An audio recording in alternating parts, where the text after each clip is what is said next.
Hi, my name is Alexandra Amati Camperi. I'm a musicologist, and I will be telling you a little bit about Donizetti's opera Lucia di Lammermoor from 1835, which is loosely based on a Scott novel. So the central scene of Lucia di Lammermoor is most certainly the mad scene, which is probably the most famous scene of the opera, but it's also one of the most famous mad scenes in history. And so the mad scene is like a sleepwalking scene, a scene of altered consciousness. And the point of it is that because you're either mad or you're sleeping, you can go from one emotion to the next, opposing or not opposing, without having to explain how you got there and without having to have any solution of continuity. And of course, it's also a way in which usually a soprano can showcase everything and anything she can do.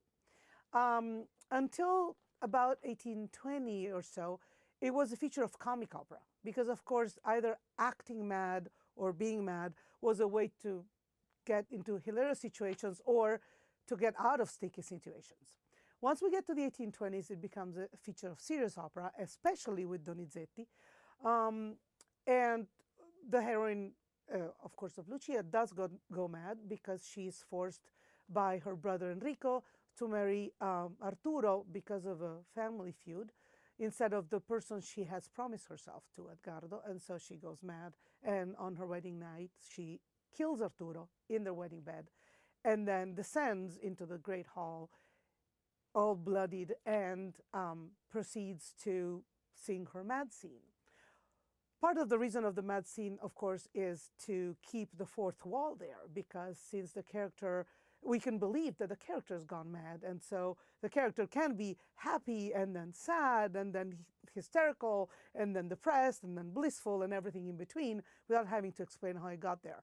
If it wasn't a crazy character or someone sleeping, you would see through the fourth wall and understand that it was the singer showing off rather than the character. Of course, these are bravura pieces. They are supposed to showcase the singer, and some of the embellishments are purely decorative, but then again, we are in the bel canto era, so we understand why that would be there. The mad scene is a set of short sections that follow each other, of course, without having to explain how you got there, each with its own mood and emotion. So, for example, at one point, Lucia dreams or thinks or hallucinates that she's in church marrying with Edgardo. So she has this beautiful, blissful, lyrical scene. Then she thinks she hears Arturo's name. And so she starts a scene with full fear and heartbreak. And then she thinks she sees Edgardo and she has to justify herself for signing the marriage contract. And so then she's begging and she is mournful and she's sad and everything without having even to complete the scene, because in the middle of one, she goes over to another one. And of course, again, this is really to showcase everything you can do as a singer. The mad scene is, of course, incredibly demanding, both technically and artistically, because, of course, technically you showcase everything you can do. Artistically, you have to make people believe that you really believe you're in heaven, or you're scared, or you don't know what to do. So, in other words, the mad scene is really a container for anything that the composer wants to showcase and for any kind of emotion. And for the spectator is wonderful because you get to see all of these things in a row and really hear wonderful singing if it's well done.